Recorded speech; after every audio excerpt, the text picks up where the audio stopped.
So for everybody who's watching, you've noticed I've switched to full mustache mode because it's Movember. Yeah. And I did it last year. I liked it. And I think I'm going to just stick with the mustache for a while. You know, it actually kind of looks pretty good on you. I'm not going to front. Thanks, man. Thanks. You know, like it fits. Like some folks, you're like, dog, what are you doing? Just, you know, get rid of it or, you know, go with the full shtick. But the stash, I mean, it looks pretty clean on you. It's just like my dad, you know, for years and years he had the mustache. And now I'm thinking when we opened the shop, I saw this great photo of him and my uncle. And they both had mustaches when they opened what was Decorum and Shipwreck back in the mid-'70s. Oh. So how fitting would it be when we do our opening photo that I have a mustache as well? Almost 50 years apart. Can the caption be, do you know the mustache man? The mustache man? Can it be? Yeah. All right, man. The first question. Let's just get into it. Let's You ready? do it. Yep. Here we go. What it do and what it is, it's your boy A-Tiz, and I got a question for my boy Dave.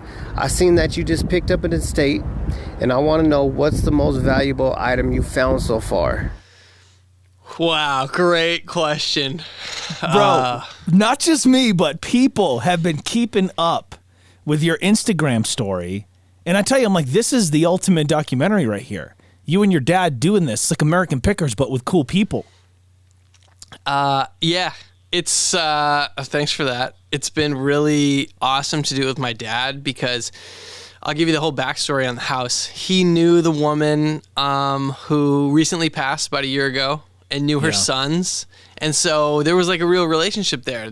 She was an antique dealer. Dude, she had spent, and I got this quote from the kids verbatim, her entire paycheck, like she'd spent every paycheck on antiques, items. Like she was like A-Tiz, Out the Box, you, me, everyone. She was like us, and that's what she did full time.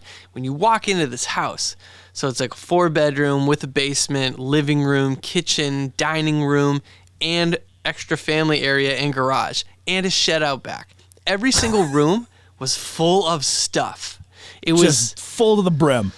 It was like a hoarder's haven, but it wasn't just like junk. It wasn't just junk, and that's why my dad said, you know, I got a good feeling about this. Yeah. And he told me, hey, I just spent $20,000 on. I was like, hold on, you spent $20,000 on? I don't even know what. You spend $20,000? That's a car. Right, because to the average person, the normal person, that is a massive, massive gamble to just play with 20 G's like that. You might as well put it on the frickin' roulette table, right?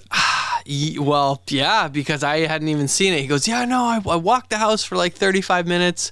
Feel like there's some good stuff. And I said, whatever you say, man, because I haven't seen it. It's sight unseen to me. So we drive down there, pull up, and I'm going to figure out the most valuable thing as I tell this story. I'll get to it. Yeah. And I'm excited to hear all this, we dude. We get to the house, and I say, okay, cool, good neighborhood. It's in a cul-de-sac. And I walk in the living room. I said, oh, my God. Overwhelming. Yeah. There's so many things everywhere. I said, all right, Dad, like at least quantity wise, if we sell everything for $1, we'll triple our money. Even if it's just $1. So right, like if you go to a flea market and I'm like, hey, look at this book. Somebody might buy it for $1. So I said, okay. Go through, and cards wise, not a ton, but old paper. Yeah. My dad, he knows so much about old ads, old trade cards, not trading cards, not like baseball cards, but trade cards from the late 1800s. So the Victorian era, they would do these really ornate, nice designs, good drawings. And they put a lot of detail into it. It's not like today where you can go to Kinko's and get 100 copies of whatever you want to print. Like, you know, we used to do flyers for the club or whatever event back in the day. These are nice. And so I start looking through stuff, and I look at him, he looks back at me. We're trying to play it cool because we don't want to like give off that we got something good. So I look across the room, and he just goes, and I'm like, yeah, good, nice. Dude, let's go. So we're just doing the thumbs up back and forth, and I pull something out. I go, hey, look at that. He goes, oh, this is good. Put it in the box. So we're like boxing stuff up, and these guys are super cool to work with. So We now fast forward. We were there for like 4 or 5 days over the past week and a half, like marathon. Drive down, hour and 20 minutes from Portland, drive back, fill the van 4 times. We filled a Mercedes Sprinter van full of stuff. Wow. And now we're finally done. He went there one more time today to wrap up, just to make sure we didn't miss anything. And we feel very good that we will probably 5 or 6x our money into Golly, it. Now, what? It won't be all at once, right? So it's not going this to will be trickle out over time. Exactly. And for us, having a shop, this is perfect because we want to have inventory. Yeah. I just wanted to make sure that the initial investment was worth it. And getting to what I thought is going to be the most valuable thing in the estate, because obviously we didn't get the house, but we did get all the contents. And we didn't have to clean everything out. We just took what we wanted. We sent in another crew after us. They'll take whatever they want, and we'll get paid again based on that. Meat on the bone. We always talk about that. Yeah. So we left enough stuff to where they're going to go in, clear out any, there's an organ, there's another piano. There's still a lot of stuff in there. There's old china, So there was like some things that trinkets. were just a little bit too big that you probably couldn't bring back with you. But what's the old saying? One man's trash is another man's treasure. So who knows if those guys are like, they're kind of crazy. Like we're coming, Yeah, that's exactly it. And so the most valuable thing, we did find a bit of gold, which was cool. So like $400 in gold.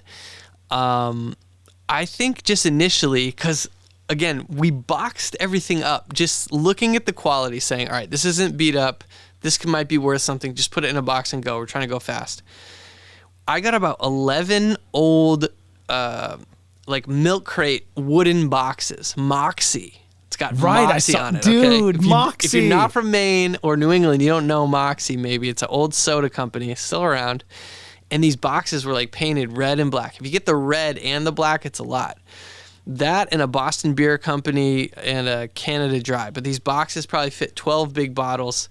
Those boxes go for like $250 a piece. Golly, man. So, boxes alone probably $2,000 worth just looking. But some of the ads, actually my dad did pull a couple.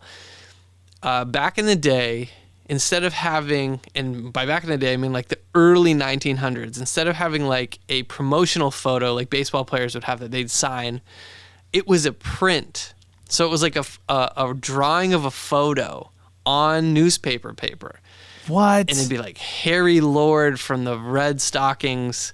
There's 3 of them. They're in great shape. Probably can get $500 for 3 of these prints from the early 1900s. Wow. So it'd be like if somebody were to take the old, transferred paper and put it over a picture and draw it. That's what the print would be of, the drawing. That's essentially it. And back then they had, early printing press. So the old paper, listen, if you have boxes of old paper, dig because it's not all exactly in order. And I found a bunch of Sports Illustrateds with Muhammad Ali on the cover and George Foreman in great shape, programs. There's just a lot. I found original. All right, last cool thing. One of the guys went to Purdue University and had some of his shirts from 1980 Purdue. Wow.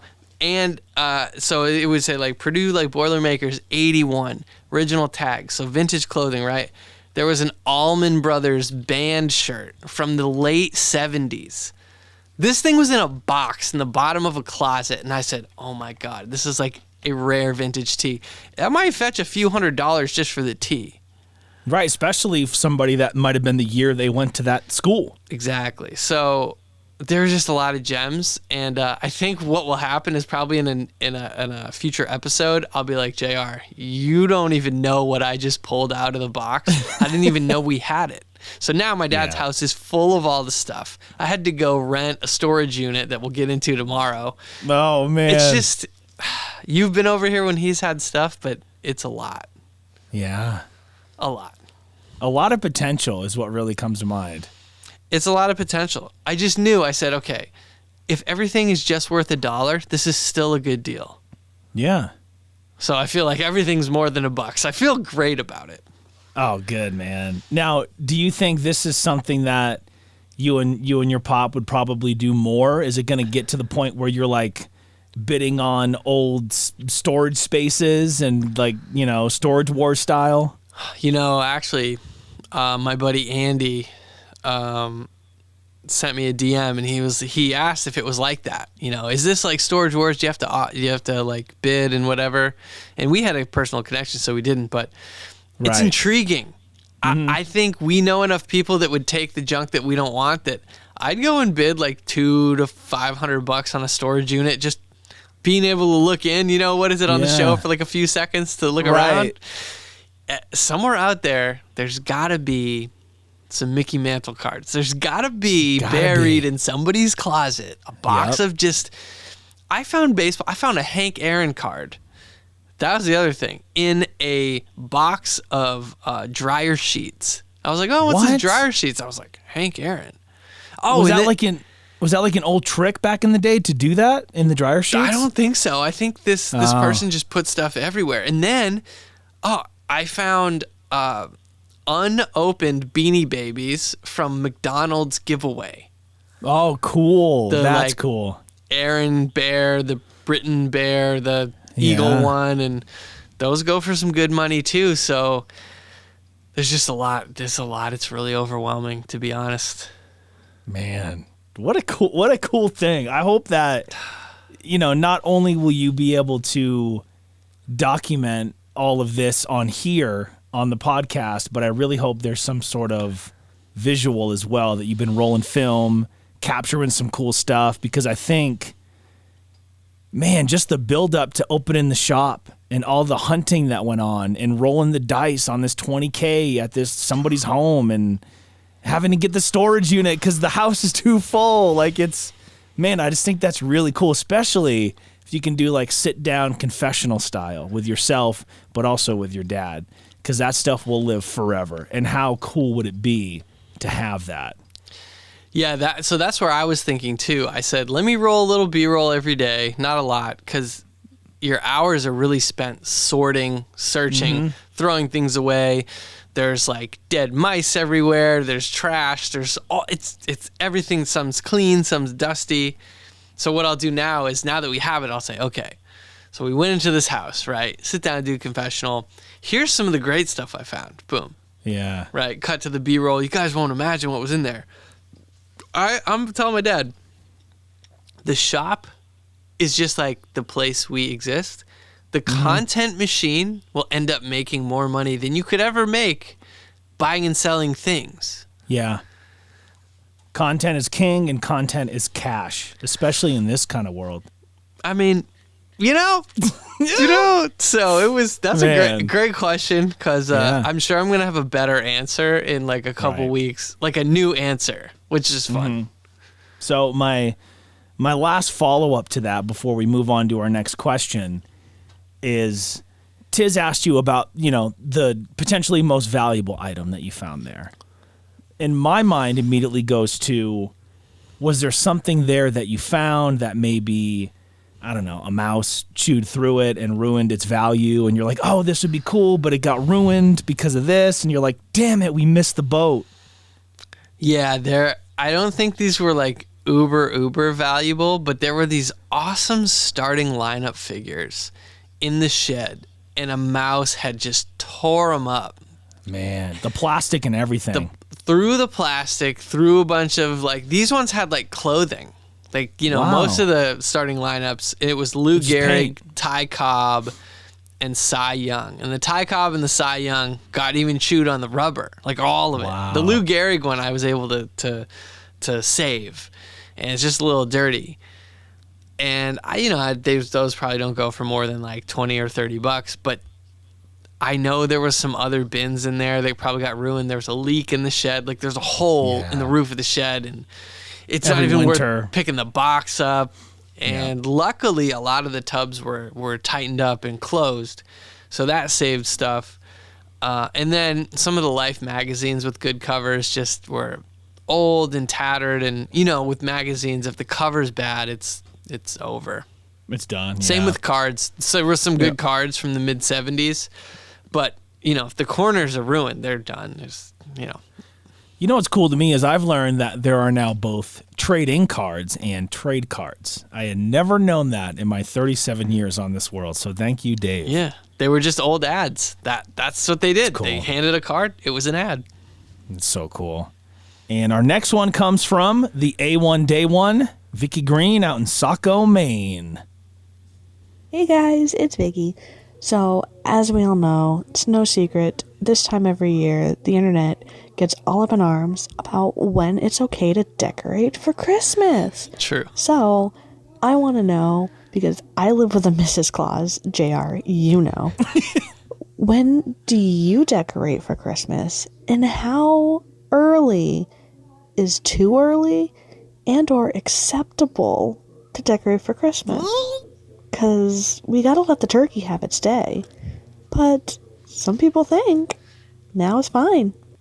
Vicky, all right, I just want to say first thing, like, what a good voice she really has. Yeah, it's so great. It's like I makes can me still smile. see her. It's great. Yeah. Well, I'll be honest with you, man.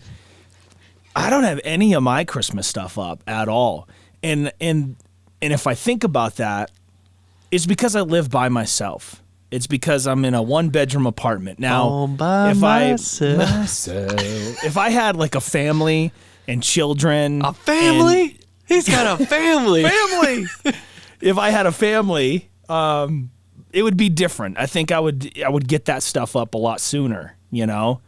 But if it's just me, right around Thanksgiving, I'll toss up the tree and be on my merry way. What about you? Thanksgiving, it's a great answer because Thanksgiving is like, okay, fall has ended and now we can put up the decorations.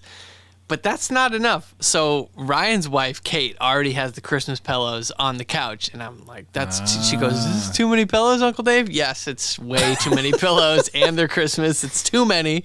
Yeah. So for me, it's just me and Dad. You know, I'm up in the creek in the apartment and he's got the house. And I'm so busy. I think I'll do some lights for the set when we do the podcast. I think I'll decorate the shop before I decorate the house. That'll be cool. Because we do Christmas at Ryan's, so I'd love to have the extra time to put lights out outside, but I just don't have it. Yeah, I hear you. You know what the wild thing is? People are going as far as to having Thanksgiving trees now.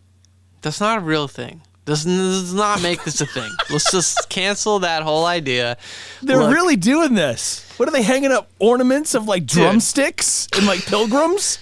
Yo, I was driving in Scarborough today, and there is a neon purple and a neon blue covered tree. Its lights are already up. This whole house neoned out.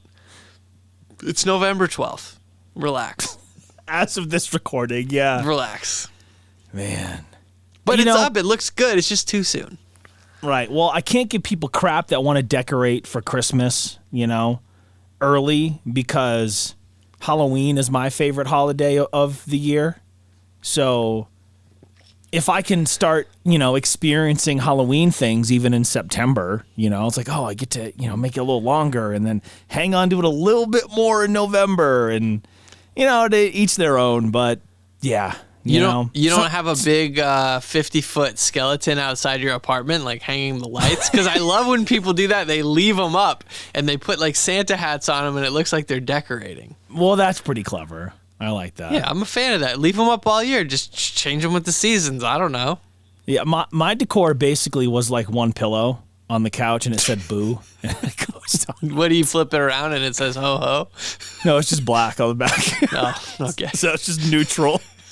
And then I'll change the lights, the LED strips in the apartment. I'll put them on orange. So it's like Halloween. See, that's like efficient. You're like, okay, color change, 1201. Got it. Here we go. Let's do it. Okay. It's the lighting. Vicky, thank you for the question. That's a fun one, man. The holiday. Yeah. I'm with you, though. Like, I don't have like a big family unit, so decorating just hasn't been a thing. Like, I remember, like, living on Highland Street in Portland, like, my dad would go all out. And one time he, like, just freehand did the outline of an angel with its wings open on the roof with just string lights. Wow. And I was like, Dad, like, how did you? He's like, I don't know. I could see it in my head. And then he starts to put the nails where they're like supposed to go, and he builds the outline, and he's doing the lights, and this one's dead, so you got to change in that bulb. And I was like, wow, like this is so cool. Some modern day Clark Griswold right there.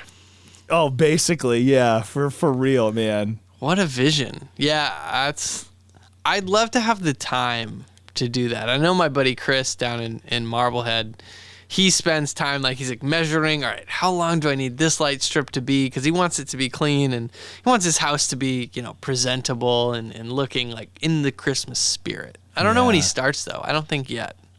Probably not. A lot of people want to have dude, there's neighborhood wars. The Smiths think they're going to out-Christmas us this year. We'll show them what the Johnsons are all about. I knew you were going to use that name, too. How did you two of the whitest last names, bro. Halloween and I probably showed you last year when I was living in California, my neighborhood went crazy with Halloween. Oh, yeah. There was a full walk-through haunted houses. There was a life-size Michael Myers animatronic that would stand there. It was... I think they did a lot for Christmas, but that Halloween was over the top. Yeah, it's super cool. Well, Vicky, I appreciate you. We're going to move into our next one, and this is, I can't give you her real name or her real town because she's worried that this will get back to her. So okay, this is from Anonymous. Okay, so I need a guy's perspective on this. What would you say if your girlfriend's ex-boyfriend was trying to get back together with them? The thing is, I haven't talked to him in over 2 years. What would you do? So this girl is in an airport right now. Clearly. Literally boarding a flight and wanted to ask us this question. And it was a little tough to hear her. Basically, let's hear this again. Hold on. Okay, so I need a guy's perspective on this. What would you say if your girlfriend's ex-boyfriend was trying to get back together with them? What would you do if your boyfriend's ex-girlfriend was trying to get back with them? I thought it was girlfriend's ex-boyfriend. Partner's so my ex-partner. Girlfriend's ex-boyfriend. Okay, so the ex. So imagine your girlfriend currently and her ex-boyfriend. Their ex trying to get back with them. The thing is, I haven't talked to him in over 2 years. But she hasn't talked to this guy in 2 years. And suddenly he's... So what's going on here? Is this guy's trying to get back with her while she's dating somebody else? She's dating you. Right. And she needs a guy's perspective. Man. Honestly, sounds like some childish to me, if I'm going to put it out there right now. It sounds like... What do you do about it? You do nothing about it because I think you're just borrowing trouble. I think you're just bringing drama into your life. I think, say, one of my exes was trying to get back with me, which I couldn't imagine any of them would want to, but bro, you just Folks. bridge burned. I'm out of here. Yeah. We're here every Sunday. I think I would just ignore it. But what's happening in this girl's situation is this is exactly happening to her. Her ex-boyfriend is trying to get back with her while she's trying to court this other guy and thinks it's going to mess things up for her, is what's happening. And my advice to her would be, you don't do anything about it. You haven't talked to this guy in 2 years, then continue not to talk to this guy. You don't have to respond. You don't have to converse. You don't have to do anything. It's probably over for a reason, no?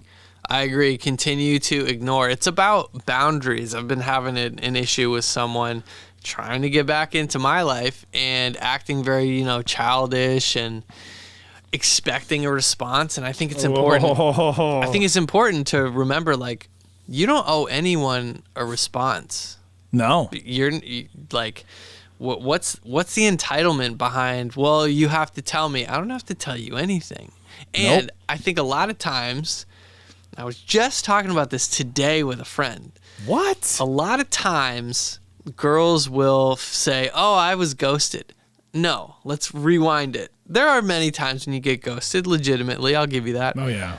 But what about when you've just been childish and you've been acting disrespectful, and you've just been bratty and wanting somebody to entertain you. And when they don't entertain you, that's a real man. He said, I'm not going to respond when you talk to me like this. But when you come at me correct with some respect, I'll respond. So the reason you got ghosted is it's not my responsibility to teach you how to do that. If you're grown like me, that's on you. And if you decide to act responsibly and respectfully, great. And if not, I have no reason to talk to you. And think about how different this situation would feel if we were maybe 10 years younger. And that's when we wouldn't have the wisdom to know. Wouldn't have had the answer. Yep. I don't have to respond to this. I don't have to. It's what happens is some people haven't grown up yet, and they keep pushing your buttons. And they might not even realize they're doing it.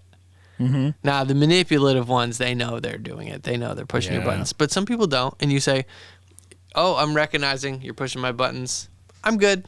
I don't need that. Yeah. And I don't need to tell you what you're doing. That's the part that people miss. I don't need to call you out. I can just say, I'm done, and walk away. Call it ghosting. Call it whatever you want. It's not my problem. No, I call it like dodging a bad situation. Like literally just sidestepping like mental drama that you just don't need. Yeah, you moved on for a reason. You've gotten presumably better, and now you're looking for the things that you want, and you should go after them, not go backwards.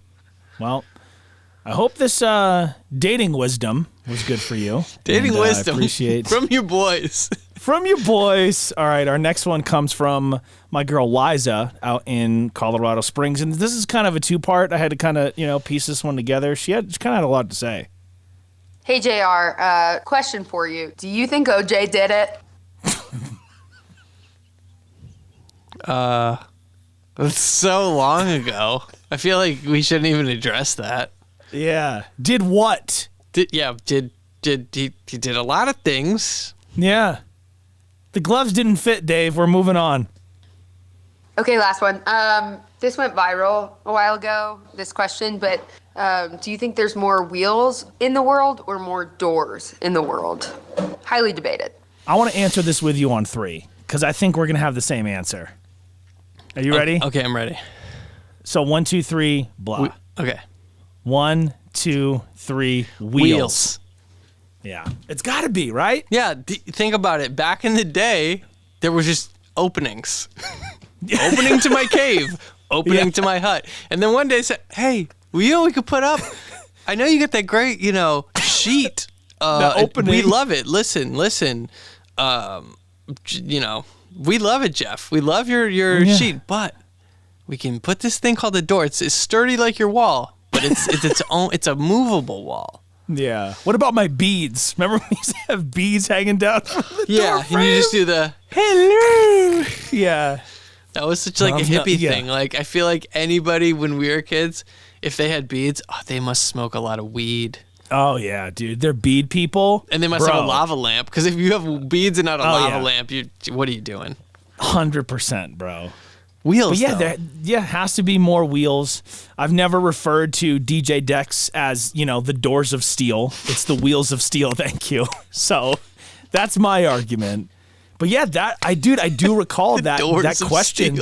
Yeah, I do recall that question kind of taking the internet hostage, and it was like a big debate for quite a while. And I always thought, oh, that's foolish. It has to be wheels.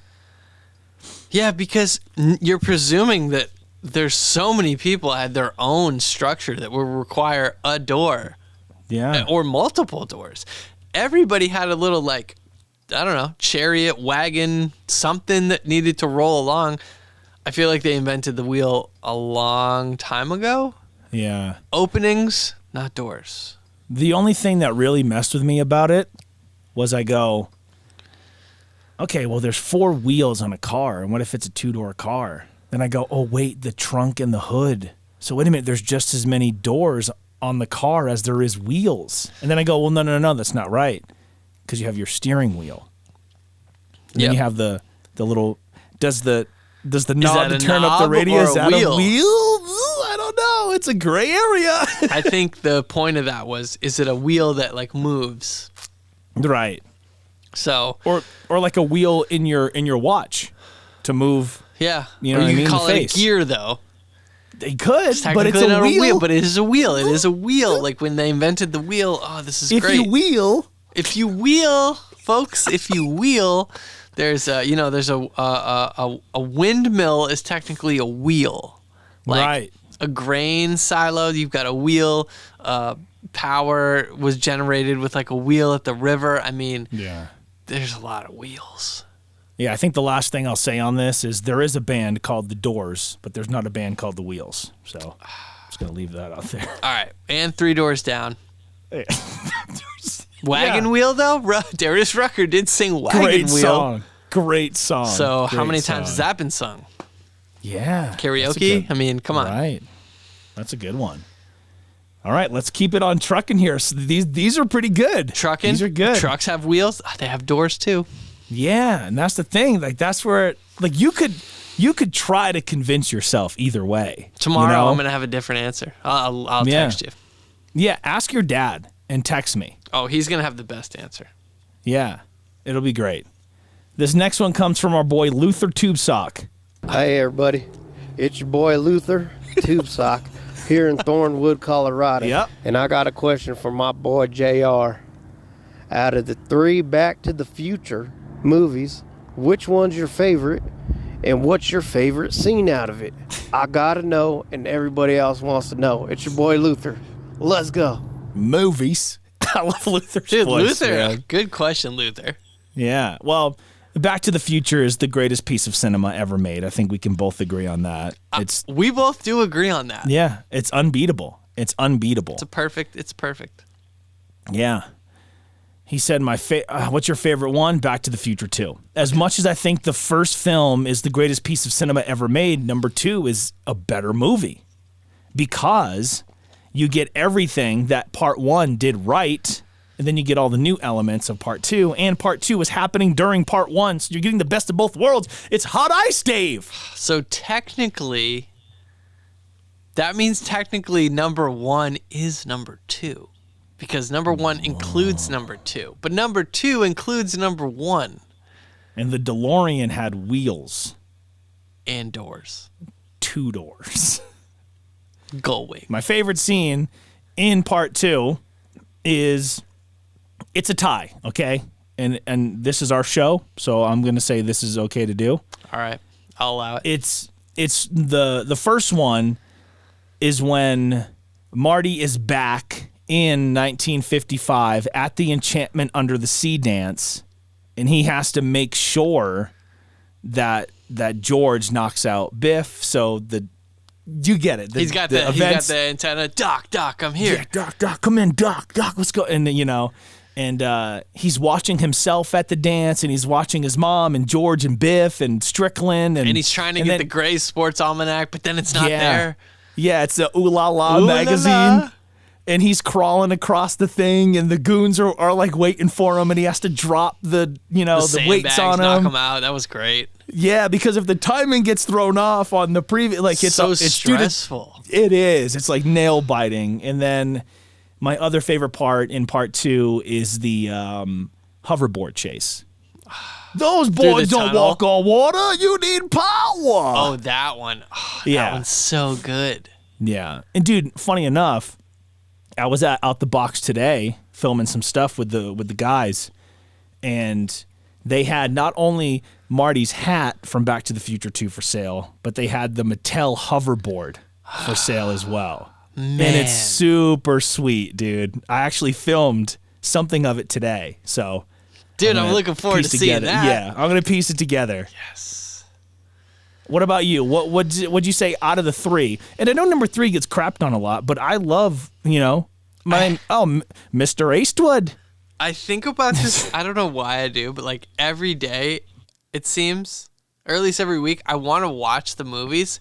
Yeah. But then I immediately tell myself to not do it because you've already seen them, you know what happens. Yeah. And yet there's just like a few moments of like wonder that really bring you back to the time period. And I think, oh, like my dad was born November 5th, 1942, 13 years before they go back to that date in 1955 before like the lightning storm. Yeah.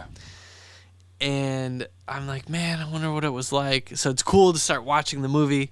And then I was like, oh, no, I can't watch it. If I watch it too much, I'll get sick of the movie. I'll get sick of all of them. Yeah. And I actually... I don't know that I could. I can't because I restrained myself. But I think it's... I actually recently like number 3 a lot more because there's so many cool callbacks.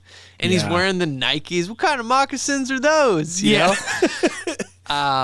You're a crack shot. It's like a baby's toy. Yeah. All right, I'll go with 3. Yep. Because right now I like 3. When he throws the pie tin and it says Frisbee on the pie tin, and he knocks the gun out of Mad Dog Griff. Tannen's hands. Mad Dog, yeah. And he saves Doc, and it shoots his hat off, and you're like, oh man. And then they agree to do the duel, and it leads up to that, the end scene, which is manure. Yeah, every time, dude. Every time since the beginning of time. Manure. It's so good. I need that picture. I need a picture of you and me next to a clock that looks like the Hill Valley picture. Oh, that'd be the best, dude. I wanted to ask you on this Back to the Future topic. I see some folks. I was just talking to this kid today, and he told me he loves part 2 the most because of all the things that they predicted wrong would happen. Oh, yeah, like the World Series. Right, and then I see other people that are like, it was cool before we reached 2015 because there was still like, oh, this stuff could happen. But I don't think that ruins any of it for me because remember, you're making this from a perspective of somebody in the 80s.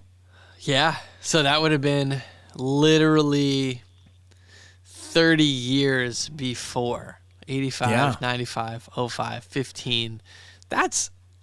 So they got thinking, it pretty accurate. Yeah, you're like, well, that's, so far away, but not like you're doing, I don't know, 3099, like something crazy out there sci-fi thing. Like it was still kind of believable. Well, and I think a big reason behind that is you got to do 30 years because you think, oh, well, my past self will be alive potentially in 30 years. And that's why they had to go back because if you're altering a few, like in Futurama, right? Like Fry is like way in the future.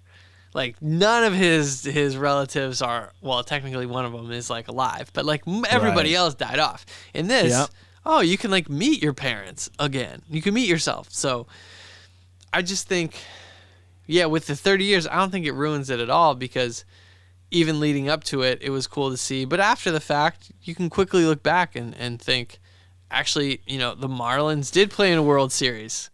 And the Cubs did win a World Series in 2016, a year after. Yeah. So very close. You know what I was thinking? Man, something that really chaps my butt about it. And what is your bread? I lost the train of thought too. It's gonna hit me once we move on. I know it. No, I will. That's an interesting question to think if 2015 would ruin it. I wish they kept that ride at Universal, but they just only have so much room. Here it is. So Marvel has turned to crap, right? But before it did, there's so much time travel happening now. And what we're learning in these movies is it's all alternate timelines, right? It's not one timeline. So it's like in one of the jokes Ant-Man makes is like, so Back to the Future was a bunch of crap. Right. And it's like, I still like to believe that's what time travel is the way that it's presented in Back to the Future rather than these alternate timelines. Well, I like that too, because in the world of Back to the Future, there only exists one time machine. Only one person has invented time travel. Yeah. That's why that whole theory works, because everything that they do really could affect the future and could branch off and be alternate 1985. But in the Marvel cinematic universe, you got all kinds of people that can time travel. So it's going to splinter like crazy because they got too many rules. Their sandbox is way too big. But Back to the Future. Okay, Doc's only one. There's only one DeLorean. And think about in 2 when old Biff goes back. Yes. And gives, Get younger out of my Biff. car, old man. Wait, how'd you do that? Get in. Get it? You know, he was able to give him the Gray Sports Almanac because he knew Yeah. there's only one way to time travel in Back to the Future. Marvel, who knows? Everybody can do Yeah. it. Just it's not special because everyone can do it. Well, I would like to travel back to when I could afford groceries, but that's a story for another day. So let's move on to our next one here. And this one comes from my buddy Jonathan, Chaotic Castles on Instagram, from out here in Colorado. All right, my question is for the both of y'all. What was your favorite childhood cartoon show going home to after school? Favorite cartoon show going home to after school? I think without thinking about it too hard, Power Rangers was the one, or Turtles. Mine was definitely South Park. Yeah? Yeah, for sure. Like that or Dragon Ball Z would be on, so that's what was on after school, so I'd watch it. But That was dope. reruns of South Park, I had a lot of Comedy Central on. I remember, let's see, I'm 37, so we both started watching South Park at like 11. Yeah. 11 Like, years old watching that show? It's golly. way too young. Yeah, dude. That's crazy. See, I was thinking like younger than that, you know, like but if you're talking like South Park age, I'd be running home from school to watch TRL. You know, True. but that's not a cartoon, but so that's why I was like, oh, what am I like 8, 9, 10 years old? So I watched a I lot know of the Turtles Scooby-Doo. Turtles were always like Saturday morning. Scooby was for sure. He's always great. The Rangers wasn't a cartoon, but it might as well be, you know, so I would say that kind of stuff. But we also grew up at the age where like Cartoon Network came about, and then Adult Swim, and then you had some like Yeah. straight like Space Ghost, Coast to Coast. You had some like weird cartoons. Johnny Bravo. Johnny Yeah. Bravo. Oh mama.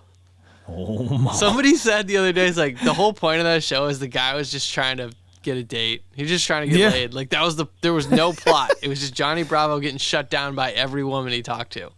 Yeah, that's what probably prepared me for what my future would be. You're like, well, if Watching I say Johnny that, Bravo. I'm gonna get slapped. Got it. Yeah. And there was like Dexter's Laboratory. Oh man, Johnny Quest. Yeah. What were some other ones on there? Like, Then they had the old Hanna-Barbera, like Magilla Gorilla, and they had Right. Space Race, yeah. Yogi Bear. Yogi Bear, Flintstones, and the Jetsons. Yeah, dude, those are timeless. Like you could put those on at any time in your life and be like, this is enjoyable. Back to the Future thing. How much Whoa, did the Jetsons? this is heavy. How much did the Jetsons get right? FaceTime. Man, yeah. You know, that was just like a normal thing for them. Yeah. You know what I would have loved to have seen come true from Back to the Future is when all the guys are wearing the two ties. Just It's so dumb. Can we try and make that cool, you and me? How do you do that? You gotta have two button areas. Like your collar would be all messed No. up. There's only one button area, but there's two spots for ties. Two collars, bro. We be popping hella collars, bro. Two collars. Yeah. I don't know if we can do that. I'd try it though. Just one day walk in. Hey, with iHeart Office. Hey guys. Yeah, what's up? What the hell is going on with JR? It'd probably take them a while to be like, wait, do you have two ties on? And I'd say, why don't you? Doesn't everyone?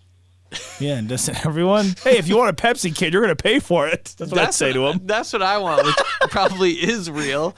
Yeah. Is the Cafe 80s when the Pepsi comes up. Ah, dude, you know what? So I've recently been starting to collect those Back to the Future NECA figures, right? And I recently picked up two, one today, one yesterday. The one today is Marty when he's wearing the yellow hazmat suit thing. Oh, and he looks like a Martian. Yeah, and he has the tape player and he's playing the music in what's his name's ears. Dude, the Eddie And- Van Halen. Yeah, and I also have, and this is what made me think of it, Marty from Back to the Future 2, where he has the board, right? He has the hat, but then it also comes with a bunch of accessories, and one of the accessories is the Pepsi Free, Oh, man. and it's pretty damn cool, man. I think I have that one too. I have like 4 of them. Yeah, I have 2 Martys. I have a Biff, and I think a Doc. yeah, I got like 4 Martys now. I got 1 Doc, I got 1 Biff. I'm like, where's Lorraine? Where's Jennifer? Where's Calvin George? Klein? What? Yeah, where's Calvin Klein? It's written all over your underwear, which is still the best joke in the world, man. It's great. It's just so observational. It's right there. Yeah. We could do. All right, I know, dude. We're going to do a whole Back to Yeah. the Future trilogy review where we just sit there and watch the movie and then we'll give our whole dissertation. You don't have to listen to it, but we're putting it out. So if you're here for it, Right. it's happening.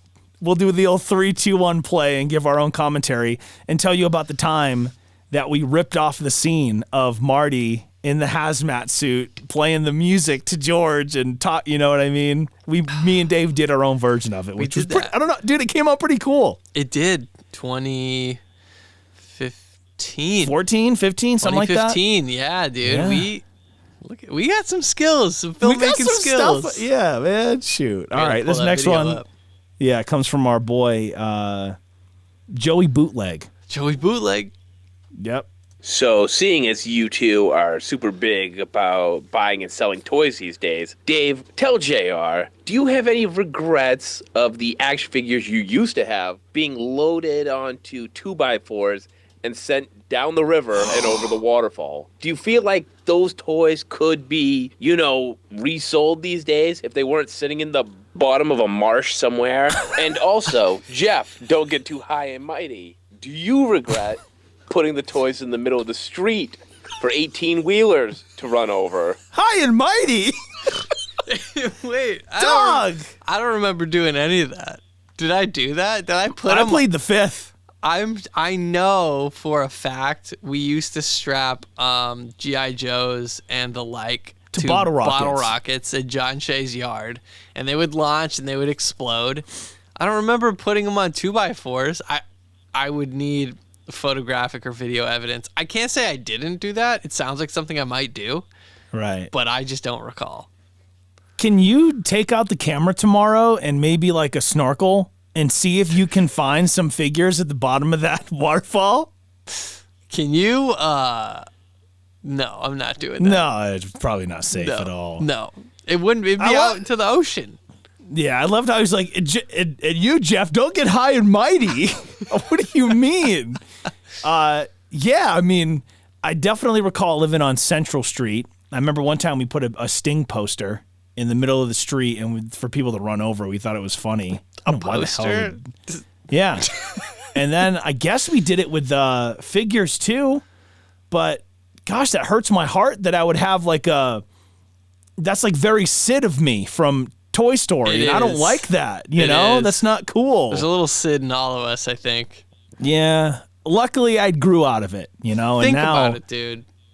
You and me would have been the weirdest kids if we kept our toys in boxes. Look at this toy I got. Will you play with it? Well, no. I'm going to save it for 30 years so I can sell it and make a $20 profit. Yeah. Oh, my gosh. Think, even if it was like a $200 profit, that's the most insane thing you could do as a kid to have that presence in mind. Think about this.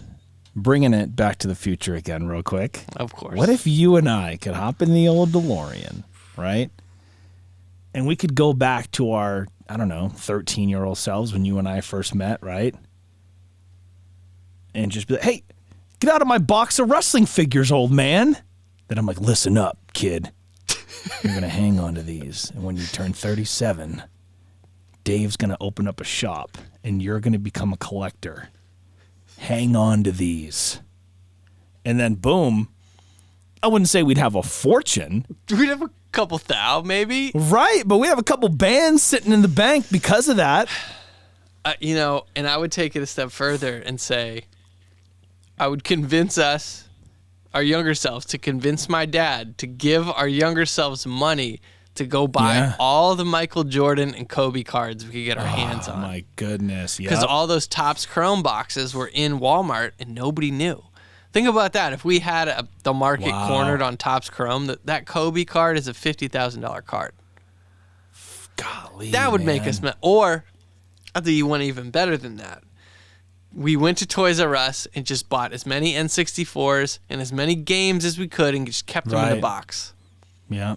Stashed them, dug them in a hole, just like they put the DeLorean, under the cemetery or wherever it was. Yeah. And that Mario game, in a box went for $1 million. It's out of control, dude. It's out of control. That's what we would do. Yeah.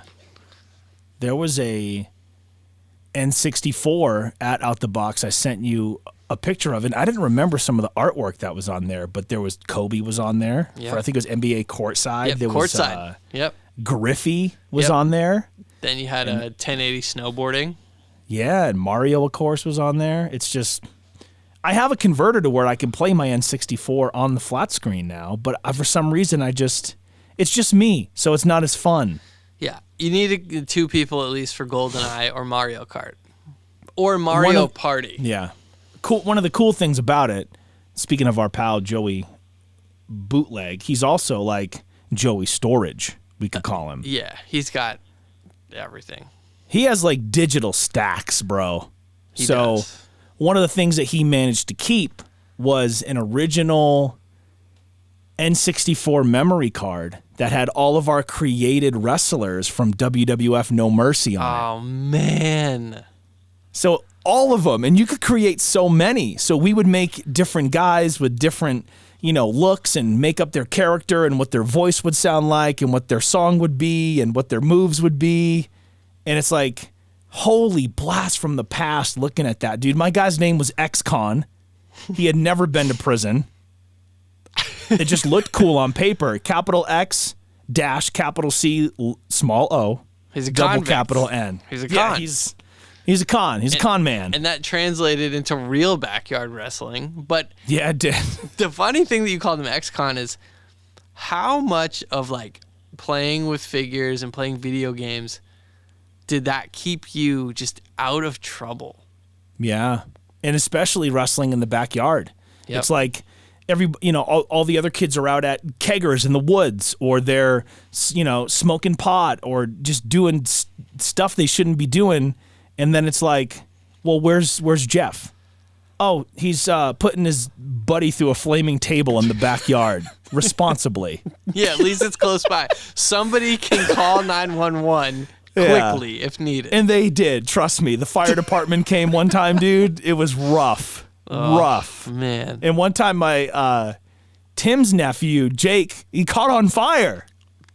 He was dude, and you would be devastated. God. You would be devastated. He's wearing this like vintage Boston Red Sox button up jacket. So it's all blue. It's got the red sock on it, and it's got the stripes on the wrists. And it's like, it's not windbreaker type, but you know the kind of jacket It's like puffy, but it's not like a nice winter coat. Right. And we thought, oh, let's put him through a flame until his back lit up on fire. And I had to like jump out from behind camera and put him out. Jeez, you guys went all out. To be fair, it was like the wimpiest backyard fed of all time, if I can be honest. And what might actually be a fun thing for us to do is like look at some of this stuff. We need to. We need people Yeah. to understand. So if you watch, this is why you should watch the show, is if you Yeah. watch when we do stuff like that, then you can get some perspective on, how long Jeff has really been involved with wrestling. Like, really, I've been a casual a long time, but he has been into it for as long as I've known you. Yeah. And it's going to be coming up on 30 years here soon, buddy. Dude, I love it. I'll never stop. Until the end of time. And it's an interesting thing because football, I even fell out of it for like 2-3 years, right? Once the Cowboys lost Romo and Dez and Witten and DeMarco Murray and like all those core guys, I watched from my late teens all the way through my 20s into my early 30s, like super impressionable times. And then I'm like, it's like that meme that still gets sent to me to this day. It's a photo of all of them in the freaking Cowboys locker room, and the caption is, "Where have all the Cowboys gone?" Man, that's how I feel about the Patriots right now. When people would send that to me, it would hit me in the heart, bro. It would really hurt me, and I had to try to like be cool about it and play it off, but it really hurt my heart, man. And because those were my guys, dude, and I rode with them for so long. And I believe that if I believed more than every other fan on every other team, then my team would win. It's funny how we think we can affect the outcomes. It's like I was betting today. Yeah. Because DraftKings and sports betting is legal in Maine now. Oh, wow. And I'm like, okay. all right, let me do some bonus bets. They give you like a bunch of sweet bonus bets. And so I was like, all right, I'm like, Browns money line, let's go. And they're losing by 2 touchdowns. I'm like, man. And then they score. And then there's a pick six. And I'm like, oh, no. And then the guy misses the extra point, and they're down 1. And they get it back, and they win on a last-second field goal. And I'm sitting here thinking, I can really affect this outcome like an idiot because I can't. Because they don't even know I exist.